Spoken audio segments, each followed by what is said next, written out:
موقع پر نبی پاک صلی اللہ تعالی علیہ وسلم نے ارادہ فرمایا کہ حضرت علی کو اپنا نائب بنا کے مدینہ منورہ میں چھوڑ کے جایا جائے۔ محبوب کریم علیہ السلام جب بھی تشریف لے جاتے تھے تو کسی ایک کو نائب بنا کر مدینہ منورہ میں چھوڑ جاتے۔ حضرت عبداللہ ابن مختوم رضی اللہ تعالیٰ عنہ کو بھی ایک دفعہ حضور چھوڑ کے گئے تو ایک جنگ کے موقع پر محبوب نے حضرت علی شیر خدا سے کہا کہ آپ کو میں اپنا نائب بنا کے یہاں چھوڑ کے جاتا ہوں۔ یہاں لوگ جان چھڑاتے ہیں، کام کا جب وقت آتا ہے، میدان میں نکلنے کا وقت آتا ہے تو جان چھڑاتے ہیں، اور وہ کہتے ہیں کہ باقی سارے کام لے لو، جب وقت مشکل آئے تو پھر ہمیں کام نہ بتاؤ۔ اب مشکل وقت ہے، جہاد میں جانا ہے۔ حضرت مولا علی شیر خدا کرم اللہ تعالی وجہہ الکریم کو حضور نے فرمایا کہ اس دفعہ میرا ارادہ بنا ہے کہ تمہیں چھوڑ کے جاؤں۔ تو حضرت علی کو چھوڑ کے جایا جا رہا ہے، ان کو مدینے میں رہنا ہے، میدان میں نہیں جانا۔ عام آدمی کتنا پسند کرتا ہے کہ میں آرام سے رہوں گا، لیکن حضرت علی کو اتنا شوق تھا میدان جہاد کا، اتنی تڑپ تھی ان کے دل کے اندر کہ عرض کرنے لگے یا رسول اللہ صلی اللہ تعالی علیہ وسلم، رو پڑے، کہنے لگے حضور ساری دنیا میدان میں جہاد کرے گی اور میں یہاں عورتوں اور بچوں کے پاس رہوں گا، میں یہاں عورتوں اور بچوں کے بیچ وقت گزاروں، حضور مجھے لے کے جائیں۔ تو وہاں بھی حضور نے محبت کی بات سمجھائی، فرمایا علی جب حضرت موسیٰ کوہ طور پہ گئے تھے تو اپنے بھائی جناب ہارون کو چھوڑ گئے تھے، تو تم بھی تو میرے لیے اسی طرح ہونا جس طرح موسیٰ کے لیے ہارون تھے۔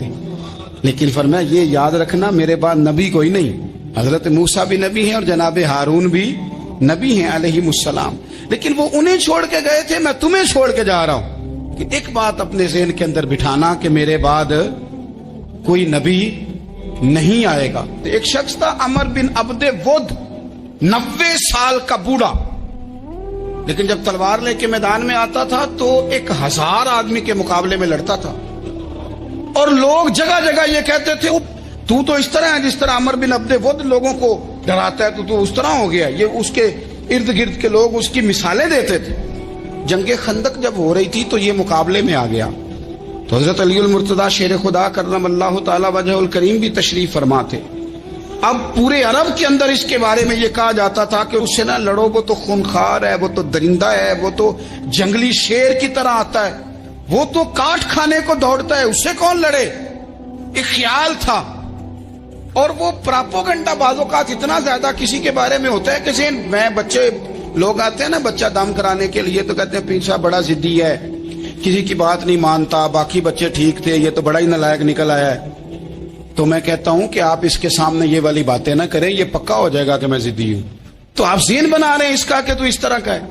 ذہن بنا دیا لوگوں نے کہ عمر ابن عبد ود کے مقابلے میں کوئی نہیں آ سکتا۔ خندق میں یہ آیا، اس نے للکارا مسلمانوں کو، آؤ وہ تمہاری جنت کدھر ہے جس کے بارے میں تم کہتے ہو کہ ہم شہید ہوں گے، تو آؤ میرے مقابلے میں نکلو۔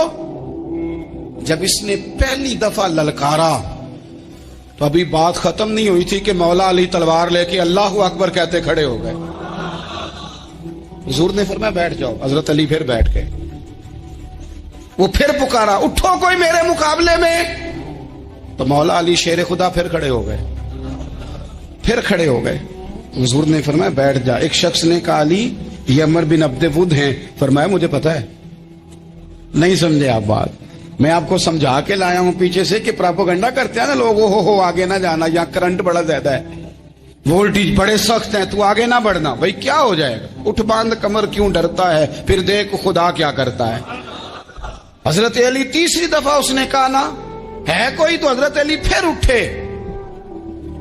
اب تو رسول پاک صلی اللہ تعالی علیہ وسلم نے تھپکی دی۔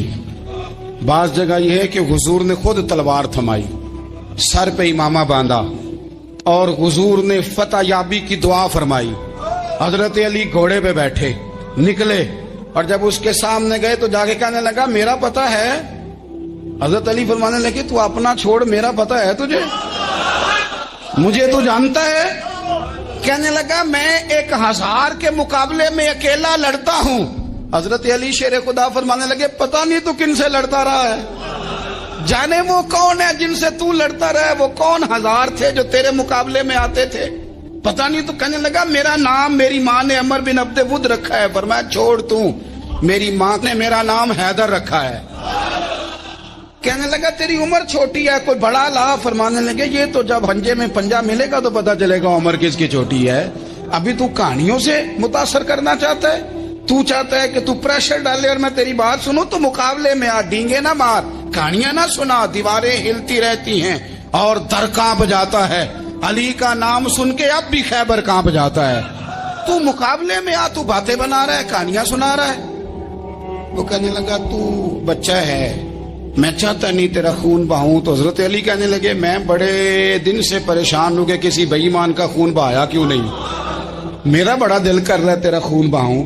اس نے بڑی زوردار ضرب لگائی، غصے میں اتنا پاگل ہوا، کیونکہ اس کے بارے میں معروف تھا کہ وحشی مزاج آدمی، اتنا سخت پاگل ہوا غصے میں، اس نے اپنے گھوڑے کے پیر کاٹ ڈالے، پہلے تلوار گھوڑے کو دے ماری، اس کو کاٹ کے دوڑا۔ یہ کیوں کرتے تھے لوگ، عرب کے لوگ اس وقت یہ کام کرتے تھے کہ ہم نے گھوڑا ہی مار ڈالا ہے تاکہ ہم بھاگ نہ سکیں، کہتے ہیں نا کشتیاں جلا دی ہیں کہ اب واپس جانے کا راستہ ہی بند ہو جائے، گھوڑے کے پیر کاٹ ڈالے کہ بھاگنا نہیں، اور بڑی زور سے اس نے ضرب لگائی حضرت علی پر۔ حضرت علی نے جب روکی تو وہ ڈھال ٹوٹ گئی حضرت مولا علی کی، اور آپ کے امامے کو اس کی تلوار بھی لگی۔ آپ نے فرمایا دکھا لیا تو نے زور، اب میری باری ہے۔ حضرت مولا علی شیر خدا کا قد بظاہر چھوٹا تھا، صحابہ کہتے ہیں ہم دور سے دیکھ رہے تھے، اللہ اکبر کہہ کے تھوڑا سا زمین سے وہ اٹھے، تھوڑا سا اٹھے، اور پھر دوبارہ نہیں انہیں تلوار چلانی پڑی، ایک ہی ضرب لگائی اور اس کے دو ٹکڑے کر کے اسے زمین پہ پھینک دیے۔ تو عزیز دوست آپ یاد رکھیں گے اس بات کو کہ اپنی زندگی کے اندر مروب ہونا چھوڑ دیں۔ روب میں تاتاریوں نے مسلمانوں کو مروب کر لیا تھا، روب ڈال لیا تھا کہ ہم بہت بڑے لوگ ہیں، یہی آج ہمارے ساتھ بہت سارے لوگ کرتے ہیں، دلوں میں روب آ جاتا ہے، امیر رشتہ دار کا، فلانے کا، فلانے کا، پھر وہ جو مرضی کرتا ہے۔ تاتاریوں کی ایک بی بی وہ کیا کرتی، وہ 9-10 مسلمان نوجوانوں کو سڑک پہ کھڑا کر جاتی، کہتی ادھر کھڑے ہونا، میرے آنے تک ہلنا نہ، جوان ہے لیکن روب ہے نا کہ یہ بڑے وحشی ہیں۔ وہ اکیلی بی بی اندر جاتی، تلوار لے آتی، اور وہ کھڑے ہیں، وہ بھاگے بھی نہیں، اتنا ڈر گئے، ٹانگیں کانپ رہی، بھاگنے کی بھی جرت نہیں کر رہے۔ تسلی سے گئی ہے، تلوار لے کے آئی ہے، اور اس نے 9 جوان مسلمانوں کے گلے کاٹ دیے۔ اس روب سے نکلے باہر، نوجوانوں سے کہتا ہوں نکلو۔ اور جن لوگوں نے دنیا میں انقلاب برپا کیا وہ غریب گھروں کے تھے، وہ لوگ تھے کہ جو بظاہر کسی بڑے قبیلے سے نہیں تھے۔ آپ محنت کریں، تعلیم حاصل کریں، جدوجہد کریں، مشقت کریں، اپنی زندگی میں کچھ مقاصد کے حصول کے لیے آگے بڑھیں۔ اور اگر آپ کہیں کہ دائیں بائیں میرے فلاں آدمی مجھے یہ مشورہ دے رہا ہے، تو کچھ لوگ دنیا میں باتیں کرنے آئے ہیں، انہوں نے باتیں کرنی ہیں اور بڑا فائدہ ہوتا ہے، ان کو باتیں کر لینے دیں، ان کو کرتے رہنے دیں۔ کام کرنے والا بندہ کام کرتا ہے اور کرتا ہی چلا جاتا ہے، وہ منزل تک پہنچ جاتا ہے۔ تو حضرت علی کے مزاج میں دلیری ہے، ہمت ہے، ایک بات، اور دوسری بات دانائی، حکمت۔ یہ جو ہمارے فیصلے ہیں نا جذباتی، اور جناب آج فلانے نے یہ کہہ دیا تو میرا پروگرام یہ بن گیا، تو پھر کل کسی نے اور کچھ کہہ دیا تو میرا پلان اور بن گیا۔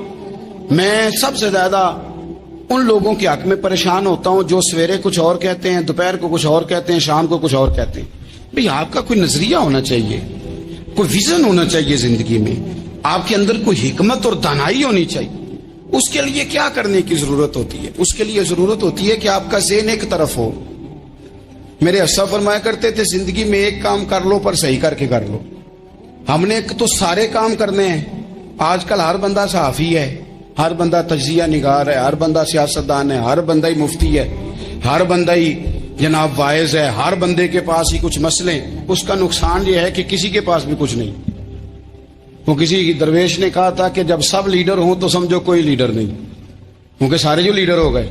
میرے عزیز ایک طرف ذہن کو رکھیں اور اپنے اس کام میں کمال پیدا کریں۔ حضرت مولا علی شیر خدا کو اللہ نے حکمت دی تھی۔ نبی پاک صلی اللہ تعالی وسلم کے صحابی حضرت عبداللہ ابن مسعود رضی اللہ تعالیٰ عنہ فرماتے ہیں، امام ابو نعیم نے لکھا ہے کہ حضرت عبداللہ ابن مسعود فرماتے ہیں نبی پاک صلی اللہ علیہ وسلم نے فرمایا اگر حکمت کے 10 حصے کیے جائیں نا، دانائی کے 10 حصے کیے جائیں، تو اس میں سے 9 حصے اللہ تعالیٰ نے حضرت علی کو عطا فرمائے ہیں۔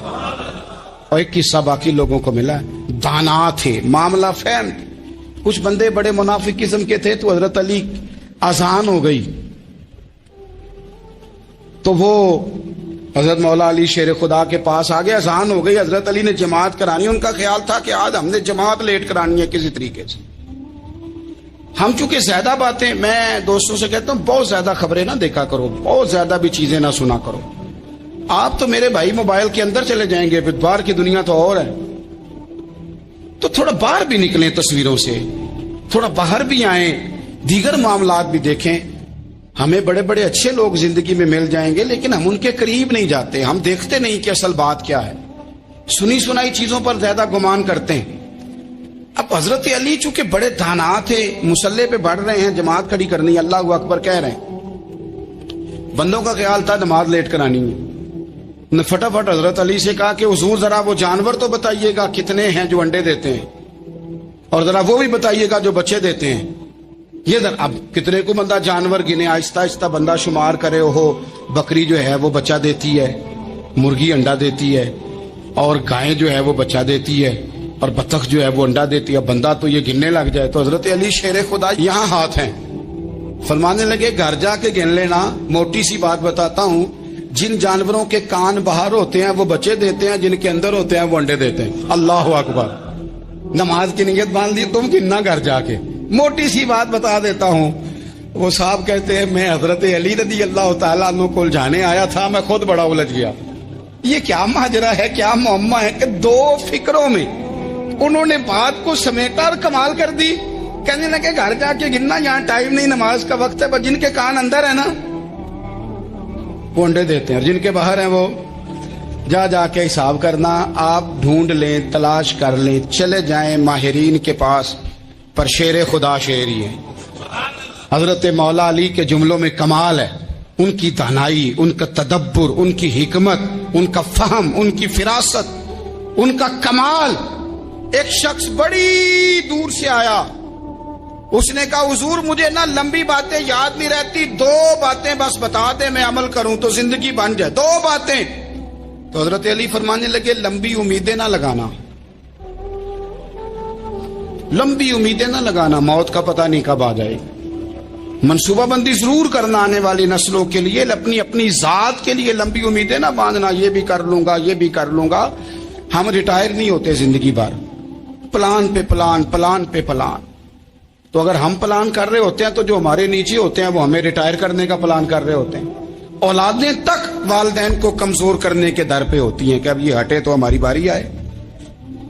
حضرت علی فرمانے لگے دو کام، ایک تو لمبی امید نہ باندھنا، اور دوسرا فرمایا اپنے نفس کی خواہش کی پیروی سے بچنا۔ دنیا میں رسوا وہ لوگ ہو جاتے ہیں جو اپنے نفس کی خواہش کی پیروی کرتے ہیں، وہ بزدل ہو جاتے ہیں جو خواہشات نفسانی کے پیچھے بھاگتے ہیں، یہ کام نہ کرنا۔ امام راضی کہتے ہیں کہ سیدہ فاطمہ الزہرا رضی اللہ تعالی عنہا کے دونوں شہزادے حسنین کریمین بیمار ہو گئے، تو سیدہ نے منت مانگی کہ بچوں کو شفا ہوگی تو 3 روزے رکھوں گی۔ شفا ہو گئی، روزے بھی رکھ لیے، اور جب مولا علی شیر خدا روزہ رکھنے کے لیے بیدار ہوئے، سیدہ فاطمہ الزہرا بیدار ہوئی، تو امام حسن اور حسین بھی اٹھ گئے، 7-8 سال کی عمر، اماں جی ہم نے بھی رکھنا ہے۔ صبح کھجور اور دودھ سے روزہ رکھ لیا گیا۔ این افطاری کے وقت مولا علی کہتے ہیں فاقے چل رہے تھے، کہیں سے میں جوں لایا تھوڑے سے، سیدہ فاطمہ الزہرا نے پیس کر روٹیاں پکائیں۔ وہ وقت جو بڑا مشکل ہوتا ہے افطار کا، کہتے ہیں اس وقت جب کھانے کے لیے بالکل ہاتھ آگے بڑھنے لگے اور امید تھی کہ ابھی سیدنا بلال اللہ اکبر کہیں گے تو روزہ کھلے گا، لیکن ابھی چند ہی منٹ رہتے تھے کہ دروازے پر ایک فقیر نے صدا دی، کہنے لگا سارے مدینے کے دروازے کھٹکھٹا آیا ہوں، قحط ہے، فاقہ ہے، اے رسول اللہ کے خاندان والو، میں یتیم ہوں، کسی نے بتایا ہے کہ اور کوئی دروازہ کھلے نہ کھلے سیدہ کا دروازہ تیرے لیے ضرور کھلے گا، کیا یتیم کو روٹی ملے گی؟ تو حضرت مولا علی نے بچوں کی طرف دیکھا ہی تھا کہ امام حسن ساری روٹیاں جا کے دروازے پہ دے آئے، کھجور اور پانی سے افطار ہو گیا۔ صبح پھر کھجور اور دودھ سے روزہ رکھا۔ امام راضی کہتے ہیں این وہ وقت جب افطار کا ٹائم آیا تو پھر دروازے پہ کسی نے صدا دی، کہا ہے رسول اللہ کے خاندان والوں میں مسکین ہوں، رات سے روٹی کھائی ہے، نہ صبح کھا سکا نہ دوپہر، کسی نے بتایا ہے کہ اس دروازے سے خالی کوئی نہیں جاتا۔ امام حسن نے پھر سارا لنگر اٹھایا اور پھر جا کے دے دیا۔ تیسرا دن پھر ہوا، مجھے لگتا ہے کہ جب افطار کا ٹائم آیا ہوگا نا تو یہ خود ہی سارے دروازے پہ دیکھتے ہوں گے، یہ کوئی آیا نہیں لینے والا ابھی تک۔ لگتا ہے کہ نظریں دروازے پہ تھیں۔ عین افطار کے وقت 3 روٹیاں جب جاؤں کی پک کے آئی تو ایک بھکاری نے صدا دی، کہنے لگا میں قیدی ہوں، آج ہی قید سے رہائی ملی ہے، پہلے دن کسی کے دروازے پہ صدا ملی ہے، دی ہے روٹی ملے گی۔ امام حسن وہ کھانا دے کے واپس لوٹے، کھجور اور پانی سے افطار ہوا، اور جیسے ہی مسجد نبوی میں تینوں باپ بیٹا نماز پڑھنے گئے تو مولا علی کہتے مجھے بتانا نہیں پڑا، رسول کریم نے میری طرف دیکھ کے فرمایا علی تیرا، فاطمہ کا، حسن اور حسین کا 3 دن والا عمل خدا کو بھی بڑا پسند آیا ہے اور محمد مصطفیٰ کو بھی بڑا پسند آیا ہے، بڑا پسندیدہ عمل۔ میں کہتا ہوں کہ حضرت فاطمہ نے نا ان کی تربیت پہلے ہی کر دی تھی، 3 دن بغیر افطار کے روزہ رکھنے کی، وہ ٹریننگ گھر سے ہو چکی تھی۔ اب میدان کربلا میں 3 دن بھوکا پیاسا رہنا ان کے لیے مشکل نہیں تھا۔ حضرت جناب سیدہ زینب بنت ابی رافع کہتی ہیں کہ سیدہ فاطمہ الزہرا نا ایک دن اپنے دونوں شہزادوں کو لے کے، جب حضور کی طبیعت مبارک بظاہر علیل تھی جس میں حضور کا وصال ہوا، دونوں شہزادے لے کے سیدہ فاطمہ نبی کریم کی بارگاہ میں گئی، کہنے لگی یا رسول اللہ میرے بچوں کو کچھ دیجئے۔ سیدہ پاک تو حضور اٹھ کے بیٹھ گئے، اس کندھے سے امام حسن کو لگایا اور اس سے امام حسین کو لگایا اور فرمایا فاطمہ یہ جو میرا حسن ہے نا اس کو میں اپنی ہیبت اور سرداری دیتا ہوں، اور فرمایا یہ جو میرا حسین ہے نا حسین کو میں اپنی جرت اور سخاوت دیتا ہوں، میرا حسین جرت مند ہوگا اور سخی ہوگا۔ داتا گانج بخش علی حجویری، امام الاولیاء، سید الاصفیاء، داتا صاحب کشف المعجوب میں فرماتے ہیں ایک دن نا امام حسین کے پاس ایک شخص آیا بڑی دور سے کچھ مانگنے کا، حضور کچھ دیجئے۔ وہ شخص کہتا ہے کہ میرا ظرف یہ تھا کہ 4-5 دینار ملیں گے، تو امام حسین فرمانے لگے تھوڑی دیر بیٹھ جا، رزق آ رہا ہے۔ تو امام حسین کو حکومت وقت کی طرف سے نا 5 تھیلیاں ملی، جس میں ایک تھیلی میں 500 اشرفیاں تھی، 5 تھیلیاں آئیں، لیکن اس کو آنے میں نا ذرا دیر ہو گئی۔ وہ 5 تھیلیاں جب آئی نا تو امام حسین اس کی طرف 5 تھیلیاں بڑھا کے نا، ذرا دیکھنا میری طرف غور سے، 5 تھیلیاں بڑھا کے نا تو فرمانے لگے میاں جتنا تجھے انتظار کرایا نا اتنی ہم تیری حاجت پوری نہیں کر سکے، تو یہ نہ محسوس کرنا کہ حسین کے دروازے پہ بیٹھا بھی رہا ہوں تو ملا کیا ہے، یہ نہ محسوس کرنا۔ وہ شخص کہتا ہے جب میں نے وہ تھیلیاں کھولی اور پھر میری نظر امام حسین پہ پڑی تو میرے اندر سے آواز آئی اگر حسین ابن علی اتنے سخی ہیں تو محمد عربی کتنے سخی ہوں۔ اگر یہ معیار ان کا ہے، ان کا یہ معیار ہے، اور خود بھیک دیں خود ہی کہیں منگتے کا بھلا ہو، خود کہنے لگے جتنا انتظار کرایا ہے اتنی تیری مدد کر سکے، یہ سخاوت کا معیار تھا، یہ طریقہ تھا۔ ایک دفعہ سیدنا امام حسین رضی اللہ تعالیٰ عنہ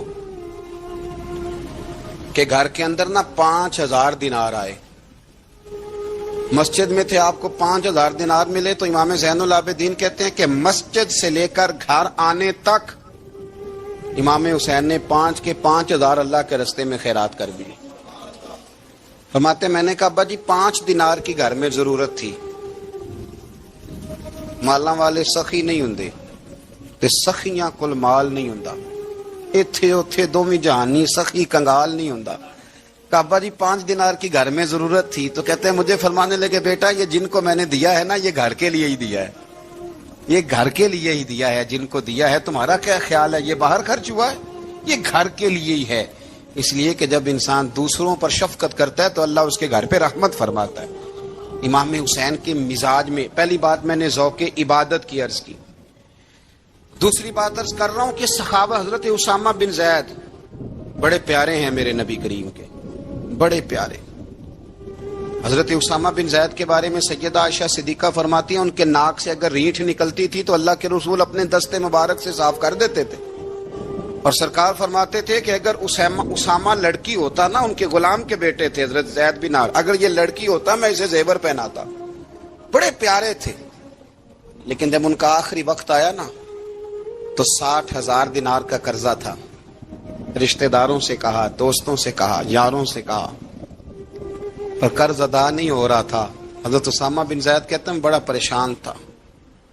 جب حد ہو گئی نا تو حضرت اسامہ بن زید فرمانے لگے جاؤ کوئی حسین ابن علی کو خبر کرو، ان سے کہو میں نا غلام ہوں آپ کے نانا کا، مقروض دنیا سے چلا گیا تو کیا بنے گا۔ امام حسین کو خبر ملی تو دوڑے آئے۔ لاجپال اس پیر کو نہیں کہتے جو تگڑا نذرانہ لے کے تو ماتھا چوم لے، لاجپال تو اس کو کہتے ہیں کہ جب ضرورت پڑے تو وہ سر پہ موجود ہو۔ حضرت سیدنا امام حسین تشریف لائے تو جناب اسامہ بن زید رو پڑے، کہنے لگے حضور میں نے نا غلامی کی ہے آپ کے نانا کی، اور اس غلامی پہ ناز ہے، اب 60,000 دینار کا قرضہ لے کے دنیا سے جاؤں گا تو میری قبر پہ بوجھ رہے گا۔ امام حسین خادم کو بھی کہہ سکتے تھے جاؤ گھر پیسے پڑے ہیں لے آؤ، امام حسین خود گئے، چادر اوڑھ کے تو اس کی اوٹ میں بکل میں 60,000 دینار چھپا کے لائے اور جناب اسامہ بن زید کے سامنے رکھ کے کہنے لگے اسامہ یار پیسے رات کو ہی آئے تھے، میں سوچ رہا تھا مجھے تو ضرورت نہیں، اللہ نے کس کا نصیب میرے گھر میں بھیج دیا ہے، مجھے تو حاجت ہی نہیں تھی، اب پتہ چلا پیسے تیرے تھے، اللہ نے حسین کی ڈیوٹی لگائی ہے کہ جا کے دے آ۔ حضرت اسامہ بن زید رو پڑے، فرمانے لگے اللہ آپ کو بہترین صلہ عطا فرمائے۔ امام بڑا ہی پیار کرتے تھے، گھوڑے پہ جا رہے تھے، کچھ فقیر غریب لوگ بیٹھ کے روٹی کھا رہے تھے، کھا کہاں رہے تھے سڑک کے کنارے، تو امام زین العابدین فرماتے ہیں کہ جب امام حسین گزرے تو انہوں نے آواز دی حضور دل کرتا ہے ہمارے ساتھ بیٹھ کے روٹی کھائیں۔ کائنات کے مالک و مختار کے نواسے اور دنیا کے سب سے بڑے شہزادے گھوڑے سے اترے اور غریبوں کے ساتھ سڑک پہ بیٹھ گئے، روٹی کھانے لگے اور دیر تک کھاتے رہے، اور جب فارغ ہو گئے تو فرمانے لگے کھانے کی ضرورت بھی نہیں تھی، حاجت بھی نہیں تھی، پر تم نے آواز دی تو دل رکھنے کو بیٹھ گیا تھا، اگر اجازت دے تو چلا جاؤں۔ یہ مزاج تھا، یہ طبیعت تھی۔ آپ کے ایک بھائی ہیں چھوٹے، حضرت محمد بن حنفیہ نام ہے، حضرت مولا علی شیر خدا رضی اللہ تعالیٰ عنہ کی دوسری بیوی سے۔ ایک دن حضرت امام حسین ان کے گھر میں بیٹھے تھے تو کسی بات میں نا اختلاف رائے ہو گیا، تو امام علی مقام ناراض ہو گئے، فرمایا آج کے بعد تیرے گھر نہیں آؤں گا، رومال اٹھایا چلے گئے۔ لوگوں نے حضرت محمد بن حنفیہ رضی اللہ تعالیٰ عنہ سے کہا حسین تو ناراض ہو گئے، کبھی نہیں آئیں گے۔ آپ فرمانے لگے بھائی تمہارا ہے کہ میرا؟ جی بھائی تو آپ کے ہیں۔ فرمایا اگر کہو تو چند منٹوں میں حسین واپس آئے۔ جناب ناراضگی ہو گئی ہے۔ فرمایا ناراضگی ہوئی ہے پر میں اس کے دل کی نرمی کو تو جانتا ہوں، اس کے مزاج کے اندر جو محبت ہے اس سے تو ابھی آئے۔ کہ جناب وہ کیسے؟ فرمانے لگے دیکھنا ذرا۔ تو امام حسین نے خط لکھا، حضرت محمد بن حنفیہ نے رکا لکھا، کہنے لگے حسین میرے باپ کا نام بھی علی ہے اور آپ کے باپ کا نام بھی علی ہے، پر ایک فضیلت ایسی ہے جس میں آپ کا مقابلہ نہیں کر سکتا، وہ یہ ہے کہ آپ سیدہ فاطمہ تو زہرا کے لال ہیں، اب محمد مصطفیٰ علیہ السلام کے نواسے ہیں۔ کہنے لگے بھائی جان آپ نے نانا جان کی وہ حدیث تو سنی ہوگی کہ دو لوگ ناراض ہو جائیں تو جو صلح پہلے کرے جنت میں پہلے جائے گا۔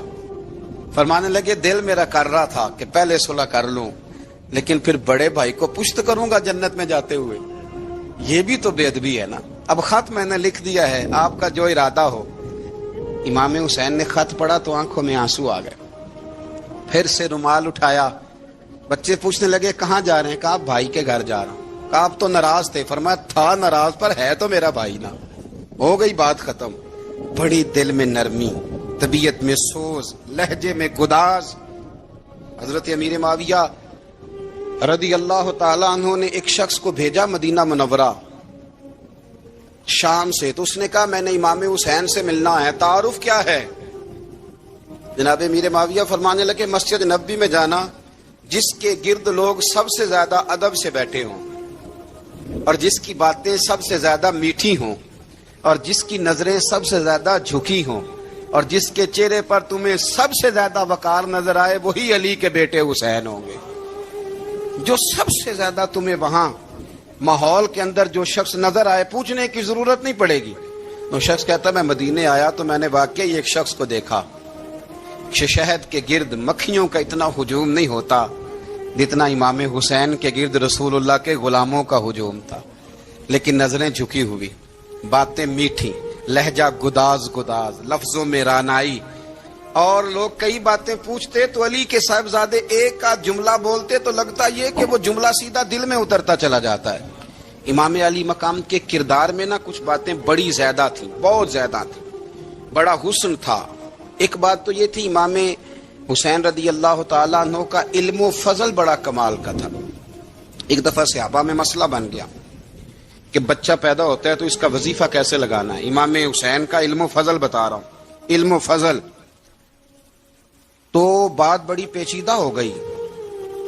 حضرت عبداللہ ابن زبیر کے پاس لوگ آئے، کہنے لگے کہ آپ بڑے صاحب علم و فضل ہیں، آپ نے حضور علیہ الصلوۃ والسلام کے ساتھ وقت گزارا ہے، تو مسئلے کو حل کریں کہ بچہ پیدا ہونے کے بعد حکومت اگر وظیفہ لگائے گی تو کب لگائے گی.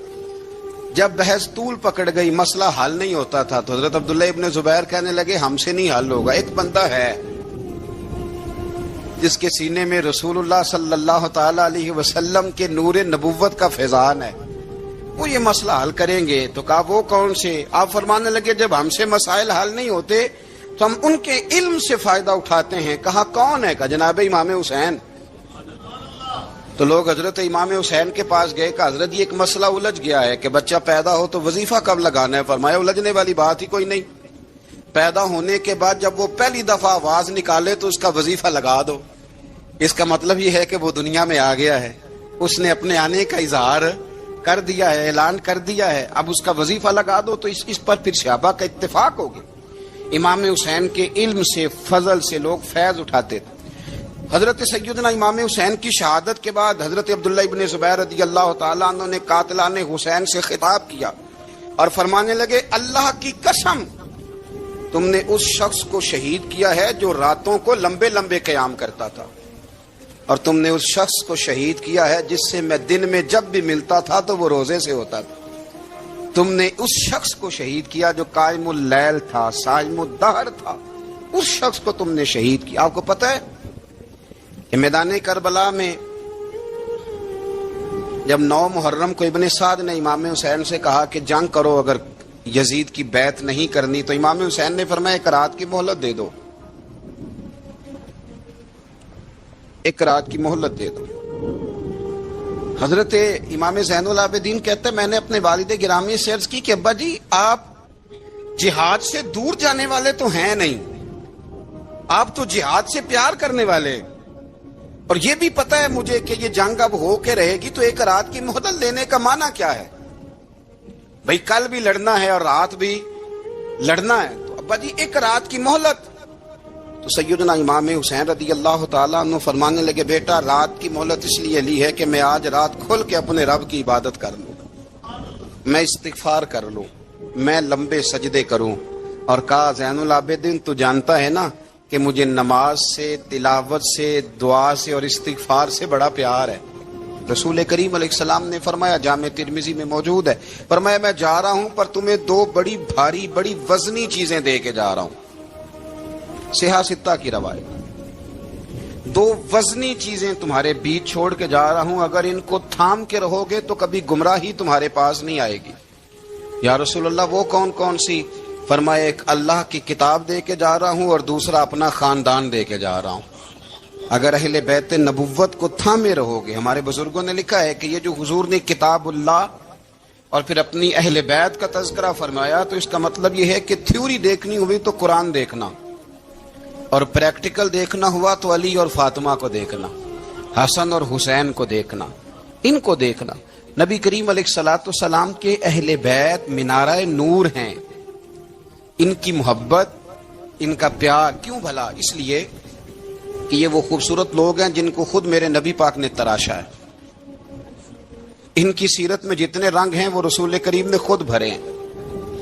ان کی ایک ایک بات کا خیال نبی پاک نے رکھا ہے. حضور نے از خود انہیں اپنی صحبت عطا کی ہے. زیادہ دور نہیں تھا سیدہ فاطمہ کا گھر، مسجد نبوی کے ساتھ تھا. اللہ کے رسول دن میں 2 دفعہ جایا کرتے تھے. پھر بھی کبھی کبھی فرماتے فاطمہ میرا دل کرتا ہے آج میں رات تیرے گھر میں قیام کروں. تو سیدہ فاطمہ الزہرا فرماتی ہیں کہ آمنہ کے لال اس طرح بھی میرے گھر میں قیام کرتے تھے کہ حضور چارپائی پہ لیٹتے تھے تو ایک کندھے پہ امام حسن کا سر ہوتا تھا اور دوسرے پہ امام حسین کا سر اقدس ہوتا تھا، اور فرماتی ہیں رات کو کبھی حسنین کریمین دودھ مانگتے تو میں اٹھتی دودھ دینے کے لیے، تو حضور فرماتے لیٹ جاؤ، آج میرے ساتھ سوئے ہیں تو دودھ بھی میں ہی پلاؤں گا۔ تو محبوب اٹھتے ان کے لیے دودھ لاتے برتن سے نکال کے، حضور نے انہیں وقت دیا اور پھر ان کی چھوٹی چھوٹی چیزوں کا خیال رکھا، صحیح بخاری میں موجود ہے، تربیت پر توجہ دی۔ امام حسین تشریف لائے، ابھی عمر مبارک 7 سال کے قریب تھی، مسجد نبوی میں صدقے کی کھجوروں کا ڈھیر لگا ہوا تھا۔ چھوٹا بچہ جو ہوتا ہے نابالغ، اس پر شریعت کے احکامات نہیں آتے، صدقے کی کھجوروں کا ڈھیر تھا مسجد نبوی میں۔ یہ تربیت ہے، یہ ٹریننگ ہے جو اللہ کے محبوب نے خود انہیں عطا فرمائی۔ صدقے کی کھجوروں کا ڈھیر تھا، امام حسین حضور کے ساتھ آئے تو امام علی مقام نے ایک کھجور اٹھا کے منہ میں رکھ لی۔ شارحین نے لکھا ہے لگتا یہ ہے کہ کئی دنوں کی بھوک تھی، کیونکہ یہ فاقہ اہل بیت کا بڑا محبوب ہے، مجبور نہیں تھے، وہ تو خزانوں کے مالک تھے، پر غریبوں سے محبت کی وجہ سے فاقے کیا کرتے تھے، یہ ان کی پسند ہے فاقہ کرنا۔ تو ایک کھجور امام علی مقام نے رکھ لی تو اللہ کے رسول نے گلے میں انگلی ڈال کے نکال دی، تو فرمایا حسین یہ صدقہ ہے، یہ میری اہل بیت کے لیے درست نہیں ہے۔ حضور نے خود تربیت کی، اور پھر سیدہ فاطمہ الزہرا نے اپنے بچوں کو تراشا، ان پر محنت کی۔ میں اکثر گزارش کرتا ہوں دوستوں سے، میں کہتا ہوں کربلا کا واقعہ کوئی حادثاتی نہیں ہے، اس کے پیچھے پوری ایک لاجک ہے، اس کے پیچھے پورا ایک فلسفہ ہے۔ ایسے ہی کوئی آدمی 3 دن بھوکا پیاسا رہ سکتا ہے؟ کسی آدمی کو صبح اس نے کھانا کھایا اور شام تک کھانا نہ ملے تو ٹانگیں کانپتی ہیں۔ رمضان المبارک میں عبادت کی نیت سے روزہ رکھنے والے بھی شام کو بڑے پریشان ہو جاتے، اور مسلسل 3 دن کھانا نہ کھایا جائے اور پانی نہ پیا جائے، اور حال یہ ہے کہ وہی آدمی تلوار لے کے میدان میں نکلے اور اس کی حالت یہ ہو کہ لوگ اس کے آگے دوڑنا شروع کر دیں، ہزاروں کی فوجیں تاب نہ لا سکیں۔ علی کا گھر بھی وہ گھر ہے کہ جس گھر کا ہر ایک بچہ جسے دیکھو وہی شیر خدا معلوم ہوتا ہے۔ جناب صالبہ بیٹھے تھے، فرمایا فلاں کو بلا کے لاؤ۔ جب بلانے گئے تو رستے میں عورت پہ نظر پڑی، پہلی نظر تو معاف ہے لیکن دوبارہ دیکھ بیٹھے، دوبارہ نظر پڑی تو پریشان ہو گئے۔ خیال آیا میں نے تو خیانت کیا اپنے نبی پاک سے، حضور نے تو منع کیا یہ کام کرنے سے۔ اب واپس حضور کے پاس نہیں آئے، جنگل میں چلے گئے۔ ابن قدامہ نے کتاب التوابین میں اس روایت کو لکھا ہے، کہتے 40 دن وہ پہاڑوں میں روتے رہے کہ یا اللہ مجھ سے غلطی ہو گئی۔ کتنے دن؟ اب ہمارا شغل ہے، اس کو لوگ گناہ ہی نہیں سمجھتے، بدنگاہی تو کوئی گناہ ہی نہیں، اب تو یہ شغل ہے۔ اب تو ہمارے ہاں معاذ اللہ تعالیٰ سیانے بیانے بندے بیچ بیٹھے ہوتے ہیں جب یہ باتیں ہو رہی ہوتی، یہ شغل ہے ہمارا۔ اب تو ابا کے سامنے بچہ وال پیپر گندی تصویر کا لگایا ہوتا ہے، پر وہ کہتا ہے با عمر ہے نا جی، عمر ہے نا جی، مجھے پتہ ہی نہیں ہے کتنا گند کر رہا ہے، یہ تباہ ہو جائے گا روحانی طور پر۔ اگر یہ گند دیکھنے میں الجھ گیا تو امام شافعی کا فتویٰ ہے جس کی نظر گندی ہوتی ہے اس کا حافظہ کمزور ہوتا ہے، وہ کوئی بڑا کام نہیں کر سکتا، وہ نفسیات کا مریض ہو جاتا ہے جو گندی نظر والا آدمی ہوتا ہے۔ ہمیں پتہ ہی نہیں کہ ہمارے مسائل اصل میں ہیں کیا۔ تو 40 دن جنگل میں روتے رہے، 40 دن۔ محبوب سارا کچھ جانتے تھے پر خاموش رہے۔ حضرت جبریل امین حاضر ہوئے، عرض کی یا رسول اللہ آپ کا وہ غلام رو رہا ہے۔ رب کہتا اسے بلا لے، میں نے اس کا گناہ معاف کر دیا ہے۔ نبی پاک صلی اللہ علیہ وسلم نے حضرت مولا علی شیر خدا اور جناب سلمان فارسی کو بھیجا، فرمایا فلاں جگہ لے آؤ۔ کہتے ہیں جب ہم گئے تو 2 پہاڑوں کے درمیان جناب صالبہ تڑپ کے رو رہے، ہمیں دیکھ کے اور روئے، کہنے لگے علی میرے بارے میں کوئی آیت تو نہیں نازل ہو گئی؟ تو کہا نہیں، چل حضور نے بلایا ہے۔ کہا اچھا حضور کہتے کیا تھے، فرماتے کیا تھے؟ کہا پتہ نہیں لیکن بلایا ہے۔ کہتے جب ہمارے ساتھ چلنے لگے، مسجد نبوی قریب آئی تو کہنے لگے علی بہت بڑا گناہ کر بیٹھا ہوں، نظریں میلی ہو گئی، وضو نہیں آنکھوں کا، مجھے ڈائریکٹ نہ لے کے جاؤ حضور کے پاس، جب نبی پاک نماز کی نیت باندھ لینا پھر میں جاؤں گا، میں پیچھے کھڑا ہو جاؤں گا حضور کے، میری طبیعت میں حوصلہ نہیں۔ یہاں تو پتہ نہیں میں کس طرح عشق رسول کا دعویٰ کرتا ہوں ممبر پر بیٹھ کر، اور ہماری یہ میلاد آئے گا تو محفل میلاد میں اس طرح کے دعوے ہوں گے اسٹیج پر کہ الامان والحفیظ، پتہ نہیں کیا کیا لوگ کہہ دیں گے، پتہ نہیں ہم کیا ہے۔ اور ہم کیا کہہ رہے ہیں؟ من آنم کے من دانم، پتہ ہی نہیں اور کتنا بڑا دعویٰ کر دیا. کب میرے اندر طاقت نہیں سامنا کر دے. مولا علی فرماتے ہیں جب حضور نے مغرب کی نماز کی نیت باندھی تو انہوں نے بھی پیچھے نیت باندھ لی. اتفاق کی بات یہ کہ حضور نے پہلی رکعت میں سورہ انفطار پڑھنی شروع کر دی. اذا السماء انفطرت واذا الكواكب انتصرت واذا البحار فجرت. کہتے ہیں جب محبوب اس آیت پہ پہنچے نا کہ یا ایھا الانسان ما غرک بربک الکریم، اے انسان تجھے کس چیز نے دھوکے میں ڈال دیا، حالانکہ تیرا رب تو بڑا ہی کرم کرنے والا ہے، تو کس طرح کسی اور کے دھوکے میں، بربک الکریم. اور ضمیر واحد ہے، میں تفسیر پہ نہیں جاتا، کہا تیرا اپنا رب، بربک تیرا اپنا رب، تیرا رب تو بڑا کریم ہے، تو پھر بھی کہیں اور چلا گیا. جب یہ آیت سنی تو پیچھے چیخ ماری، بے ہوش ہو کے گر گئے. گھر والے گھر لے گئے. نماز مکمل ہوئی تو حضور نے فرمایا کیا ہوا؟ عرض کی حضور وہ تو رو پڑے تھے، گھر لے گئے. محبوب پیچھے گئے تو بے سدھ پڑے، تیز بخار ہو گیا. نبی کریم سرہانے بیٹھے اور ان کی گردن کو اٹھا کر سر کو گود میں رکھا، اور جب بالوں میں دستے مبارک پھیرا تو آنکھیں کھول دی اور جھٹ سے اپنا سر زمین پہ رکھ کے کہنے لگے حضور میں اس قابل نہیں کہ آپ کی گود میں میرا سارا ہے، اس قابل نہیں، بڑا مجرم ہوں. تو محبوب نے فرمایا تجھے مبارک ہو، رب نے تجھے معاف کر دیا ہے، اللہ بھی راضی ہے، میں بھی راضی ہوں. اب حضور کے قدموں کے قریب آئے تو کہنے لگے حضور آپ راضی ہیں؟ کہا راضی ہوں. فرمایا پھر میرے لیے دعا کریں، اللہ اسی رضا میں مجھے قبول کر لے. بس یہ بات ہوئی تھی، انہوں نے کلمہ پڑھا تو روح پرواز کر گئی. پرواز میرے بھائی احساس پیدا کر. یاد رکھیں اگر روحانی زندگی صحیح نہیں نہ ہوگی، یاد رکھ لیں کسی کا کوئی نقصان نہیں، سارے سکون سے سو جائیں گے، آپ نہیں سو پائیں گے. اگر آپ کے ضمیر پہ بوجھ رہیں گے نا تو سارے لوگ رمضان میں 4 قرآن پاک ختم کریں گے، آپ 10 پارے بھی نہیں پڑھ پائیں گے.